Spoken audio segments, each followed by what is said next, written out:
Hello दोस्तों, कैसे हो? आशा करता हूं कि आप सभी अच्छे होंगे। दोस्तों, आपके लिए फिर से एक नई वैकेंसी आ चुकी है। जी दोस्तों, आपके लिए खुशखबरी है। इंडियन नेवी जार्जमैन की वैकेंसी फिर से आ चुकी है। जी दोस्तों, इंडियन नेवी जार्जमैन की वैकेंसी आ चुकी है। हम इस वीडियो में बताने वाले हैं कि जार्जमैन होता क्या है दोस्तों, उसमें क्या कार्य करना पड़ता है, सैलरी कितनी रहने वाली है। सबसे इंपॉर्टेंट तो सैलरी है दोस्तों, सैलरी कितनी रहने वाली है ये भी बताएंगे। सिलेबस क्या रहता है, सिलेक्शन प्रोसेसर क्या रहता है, और जार्जमैन में जो ट्रेड वाइज वैकेंसी निकली वो किस किस ट्रेड की कितनी कितनी है, क्वालिफिकेशन क्या रहे मांगी गई है, फुल डिटेल में आपको आसान भाषा में जानकारी मिलने वाली है दोस्तों। चलिए दोस्तों, वीडियो को शुरू करते हैं। वीडियो को शुरू करने से पहले चैनल पर नए हो तो चैनल को सब्सक्राइब कर देना, वीडियो को लाइक शेयर कमेंट करना, ताकि आपको सरकारी जॉब की अपडेट सबसे पहले मिल सके। चलिए दोस्तों, हम बात कर रहे हैं इंडियन नेवी जार्जमैन की जो वैकेंसी निकली है 2023 की ओर से, उसकी हम बात कर रहे हैं। अगर मैं बात करूं दोस्तों, टोटल पोस्ट जो निकली है वो 372 पदों पर वैकेंसी निकल कर आई है इंडियन नेवी जार्जमैन की, और अप्लाइंग डेट रखी गई है 15 मई से 29 मई। जी दोस्तों, यानी कि फॉर्म अप्लाई होना ऑलरेडी शुरू हो चुके हैं दोस्तों। तो आप तुरंत जाकर अपना फॉर्म भर दीजिए, बाद में साइट और सर्वर भी डाउन हो जाता है। जी दोस्तों, मैं अगर फीस की उसकी बात करूं, इसकी फीस की, तो दोस्तों जनरल ओबीसी ईडब्ल्यूएस के लिए 100 रुपए चार्ज की गई है, और एससी एसटी और पीएच कैंडिडेट्स के लिए कोई भी फीस, और फीमेल भी दोस्तों इसमें कोई भी फीस चार्ज नहीं की जाएगी। मेल और फीमेल दोनों की वैकेंसी है, ऑल इंडिया वैकेंसी है, सभी बच्चे इसमें फॉर्म को भर सकते हैं दोस्तों। और 18 से 25 साल के बीच के ही, अगर आपकी एज 18 से 25 साल के बीच में है तो आप फॉर्म को भर सकते हैं दोस्तों। अगर नहीं भी है तो रिलैक्सेशन दिया जाता है। ओबीसी को 3 साल और एससी एसटी को 5 साल का इसमें रिलैक्सेशन दिया जाता है। जी दोस्तों, अगर मैं बात करूं आप ओबीसी से हो तो 18 से 28 साल तक आप भर सकते हो, और अगर आप वहीं पे एससी एसटी से तो 18 से 30 साल तक आप फॉर्म को भर सकते हो। मैं इसके रिटर्न सिलेबस की बात कर देता हूं दोस्तों। आगे हम आपको बताएंगे वीडियो में ही कि किस किस ट्रेड में कितनी कितनी वैकेंसी निकली है, ताकि आपको आसानी हो ट्रेड अपनी भरने में दोस्तों। मैं बात कर रहा हूं इसके रिटर्न सीबीटी एग्जाम होगा दोस्तों। 100 क्वेश्चन आएंगे, 100 मार्क्स के रहने वाले, 2 घंटे का समय दिया जाएगा आपको, और नो निगेटिव दोस्तों। ये प्लस पॉइंट है आपका, ये जो है प्लस पॉइंट है। जी दोस्तों, कि निगेटिव नहीं देने वाली, 2 घंटे का आपको समय दिया जाएगा, आपके पास टाइम ही टाइम है दोस्तों। आराम से इत्मीनान से अपना पेपर करोगे। और दोस्तों, अगर 1-2 आपके गलत भी चले जाता है तो निगेटिव नहीं है कि उससे आपका मार्क्स काट लिए जाएंगे। तो ये आपका बहुत प्लस पॉइंट है इसमें दोस्तों। और इसमें सिलेक्शन पाना भी इसी वजह से सबसे ज्यादा आसान हो जाता है, क्योंकि इसमें निगेटिव नहीं रहती। वहीं पर मैं बात करूं, इसमें रीजनिंग से आपके 10 क्वेश्चन आएंगे, मैथ से 10 क्वेश्चन, इंग्लिश से आपके 10 क्वेश्चन, और जीए से आपके 10-20 क्वेश्चन आएंगे। जी दोस्तों, और रिलेटिव ट्रेड, जी दोस्तों, आप जिस भी ट्रेड के लिए फॉर्म भरोगे उससे रिलेटिव आपके 50 क्वेश्चन पूछे जाएंगे। जी दोस्तों, उससे रिलेटिव आपके 50 टोटल हो जाएंगे 100 क्वेश्चन, यानी कि 50 क्वेश्चन तो ये 3-4 सब्जेक्ट आपके, और 50 क्वेश्चन ये अकेला। जी दोस्तों, तो सोच समझ के अपनी ट्रेड चुनना दोस्तों। जिस भी ट्रेड के लिए चुनो उसका आपको ज्ञान अच्छी तरह से, आपको उसकी जानकारी होनी चाहिए। अगर आपने इलेक्ट्रीशियन चुना है तो आपको इलेक्ट्रीशियन की सारी जानकारी होनी चाहिए दोस्तों, क्योंकि उससे रिलेटिव आपके 50 क्वेश्चन आने वाले हैं। अगर वो आपका बिगड़ गया दोस्तों तो सिलेक्शन लेना भारी पड़ जाएगा। इसलिए उस ट्रेड को, उससे रिलेटिव ट्रेड जिसमें भी आप भरोगे उससे रिलेटिव आपका क्वेश्चन, जानकारी, हर एक चीज की आपको जानकारी होनी चाहिए दोस्तों, छोटे से छोटे पॉइंट की भी, क्योंकि क्वेश्चन छोटे छोटे पॉइंटों पे ही ये बना दिए जाते हैं। क्योंकि निगेटिव नहीं है दोस्तों, तो इसकी जो है वैकेंसी भी अच्छी खासी है, क्योंकि इतनी नहीं आती, क्योंकि आगे हम बताएंगे इसकी सैलरी कितनी रहने वाली है। और इसमें निगेटिव नहीं है, तो ये मत सोचना कि अब जो ट्रेड से रिलेटिव है वो आपसे मोटे मोटे क्वेश्चन ही पूछ लेगा। नहीं दोस्तों, छोटे छोटे पॉइंट पूछता है, उसी से ही तो बच्चे इसमें बाहर होते हैं। जब इसमें निगेटिव नहीं तो बच्चे बाहर कहां से होंगे दोस्तों। तो ये ध्यान रखना कि आपको छोटे छोटे पॉइंट भी अपने ट्रेड के याद रखने हैं।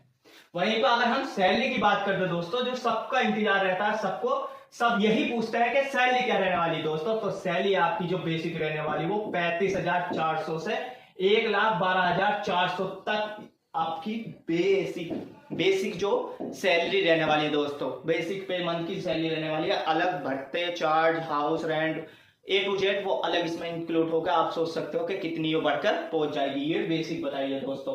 अब हम आपको बताएंगे कि आपके एग्जाम सेंटर कहां रहने वाले हैं। जी दोस्तों, और उससे पहले हम आपको बता देते हैं दोस्तों कि आपके जो है किस किस ट्रेड में कितने कितने वैकेंसी निकली है, ताकि आपको ट्रेड वाइज भरने में आसानी मिल सके दोस्तों। तो अपनी ट्रेड ध्यान से चुन के भरना दोस्तों, क्योंकि ट्रेड से ही संबंधित क्वेश्चन आएंगे, तो ट्रेड से ध्यान से सुनना। चलिए दोस्तों, तो हम आपको ट्रेड में दिखाते हैं कि आपके किस किस क्वेश्चन में कितने कितने ट्रेड निकले हैं, मतलब कि दोस्तों किस किस ट्रेड में कितने कितने पद निकले हैं, ताकि आप ट्रेड से भर सके। उससे पहले हम दोस्तों आपको बता देते हैं इसमें क्वालिफिकेशन। दोस्तों क्वालिफिकेशन आपकी डिग्री मांगी गई है। जी दोस्तों, डिग्री आपके पास अगर स्नातक आपने कर रखा है तो आप इस फॉर्म को भर सकते हो। दोस्तों ये डिग्री से वैकेंसी निकली गई है। और इसमें एक शर्त और है, डिग्री में दोस्तों आपके पास एक सब्जेक्ट या तो फिजिक्स या केमिस्ट्री या मैथ जरूर होना चाहिए। जी दोस्तों, आप फिजिक्स, केमिस्ट्री, मैथ 3 सब्जेक्ट में से अगर आपके पास एक भी इनमें से कोई सा एक भी सब्जेक्ट है डिग्री में, जिसमें आपने डिग्री कर रखी है, उसमें एक भी आपका सब्जेक्ट है, तो आप फॉर्म को भर सकते हैं। दोस्तों ये इसकी एक शर्त रखी गई, डिग्री होनी चाहिए और पीसीएम ग्रुप में से कोई एक आपका सब्जेक्ट होना चाहिए। दोस्तों तो आप देख लेना, जिसके पास भी पीसीएम है उसके लिए तो बहुत बेनिफिट है दोस्तों। एक तो degree, inter high school level वहीं समाप्त, आधा कंपटीशन खत्म। दोस्तों आधा जो कंपटीशन होता है वो इंटर लेवल का होता है, वो समाप्त। दूसरा इसमें पीसीएम ग्रुप मांग लिया दोस्तों, यानी कि फिजिक्स, केमिस्ट्री, मैथ में से एक सब्जेक्ट होना चाहिए, तो आधा कंपटीशन हुआ खत्म। दोस्तों इसमें कंपटीशन बहुत कम है और ऊपर से इसमें नेगेटिव मार्किंग नहीं रखी गई है, तो आप खुद सोच सकते हो कि इसमें सिलेक्शन पाना आसान है। दोस्तों अगर इसमें सिलेक्शन नहीं पा सकते तो आप बताओ कहां पा सकते हो। दोस्तों जिसमें हाई स्कूल वाला नहीं भर सकता, इंटर वाला नहीं भर सकता, डिग्री वाले में भी वही भर सकता है जिसके पास फिजिक्स, केमिस्ट्री, मैथ में से कोई सब्जेक्ट है। तो अपनी ट्रेड ध्यान से चुनना दोस्तों।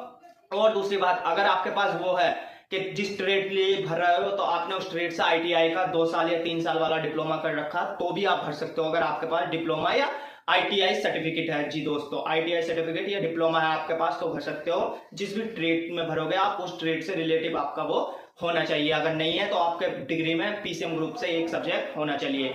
चलिए दोस्तों, तो हम आपको बताते हैं कि किस किस ट्रेड में कितनी कितनी वैकेंसी निकली है। चलिए दोस्तों आप देख सकते हो इलेक्ट्रीशियन फिटर है, इंजीनियर फिटर है, आईसीआई फिटर है, मैकेनिकल फिटर है, पीपीसी, जीटी, सब तरह की जो जितने भी ट्रेड थी मैंने उन सभी ट्रेड के नाम और कितनी कितनी पोस्ट निकली है सभी के लिए मैंने बता दिया। दोस्तों सबसे ज़्यादा जो पोस्ट निकली है आपकी वो जो है इंजीनियर फिटर की निकली है 46 पोस्ट और इलेक्ट्रीशियन फिटर की 42। यही 2 पोस्ट है जिसकी सबसे ज़्यादा आपकी पोस्ट निकली है, आप देख सकते हो।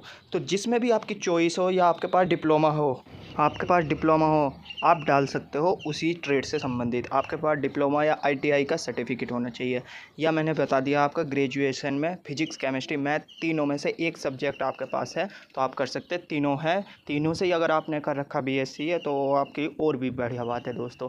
तो ग्रेजुएशन एलिजिबिलिटी तो मैंने सब कुछ आपको बता दी है कि आप अगर आईटीआई है, डिप्लोमा है या आपके पास ग्रेजुएशन में फिजिक्स, केमिस्ट्री, मैथ में से तीनों में से कोई भी एक सब्जेक्ट है तो भी आप फॉर्म को भर सकते हो। देख सकते हो दोस्तों, अपने मुताबिक ट्रेड चुन लेना और अपना फॉर्म डाल देना दोस्तों। चलिए दोस्तों, आगे हम बताएंगे आपको कि कितनी कितनी जो वो वैकेंसी के बारे में और डिटेल से आपको जानकारी देंगे। चलिए दोस्तों, आगे हम और आपको जानकारी देते हैं। चलिए दोस्तों, अब हम आपको बता देते हैं सेंटर। जी दोस्तों, ऑल इंडिया वैकेंसी है, सभी जगह पे आपको सेंटर मिल सकता है आपके राज्य में, आपका आसपास। मगर राज्यों में एक सेंटर एक ही जगह पे, ऐसा नहीं कि हर राज्यों में कई कई सेंटर है। जैसा कि आप देख सकते हैं, अंडमान निकोबार में पोर्ट विलियम में आपका है, आंध्र प्रदेश में आपका विशाखापट्टनम में है दोस्तों, बिहार में आपका पटना में है दोस्तों, असम में यो है जी, दिल्ली में आपका देख सकते हो, दिल्ली न्यू दिल्ली में है। इसी तरह से गुजरात देख सकते हो आप, कर्नाटक में कोची आप ये देख सकते हैं, और आप उत्तर प्रदेश देख लेना, लखनऊ है। जी दोस्तों, यानी कि आपका एक प्रदेश में, जी दोस्तों एक राज्य में आपका एक ही सेंटर है, उससे ज़्यादा नहीं है। क्या है आपका राज्य, आप किसी राज्य के इस कोने पे आपको बहुत ज़्यादा दूर भी जाना पड़े उससे मतलब नहीं, मतलब कि एक राज्य में एक ही सेंटर इसके लिए रखा गया है। जी दोस्तों, तो आप अपना सेंटर भी देख सकते हो, कहीं ये नहीं कि आप उस राज्य से हो तो आप ये सोचो कि मुझे कहीं दूसरे राज्य में डाल दो। नहीं दोस्तों, आप अपने राज्य में यूपी है तो यूपी वाले सभी बच्चे लखनऊ में ही पेपर देने जाएंगे, इससे आप टेंशन मत लेना।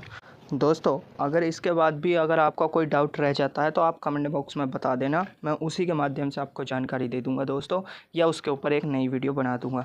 आपका इसके अलावा कोई भी डाउट, किसी भी प्रकार का डाउट आपका बच जाता है तो आप कमेंट बॉक्स में बता देना। और ऐसी ही सरकारी जॉब की अपडेट पाने के लिए मेरे इस चैनल को सब्सक्राइब कर देना और बेल आइकन को ऑन कर देना। और वीडियो पसंद आई है तो दोस्तों वीडियो को लाइक और शेयर ज़रूर करना अपने दोस्तों में। अगर कोई डाउट रह जाता है तो आप बता सकते हो। जय हिंद दोस्तों, वंदे मातरम।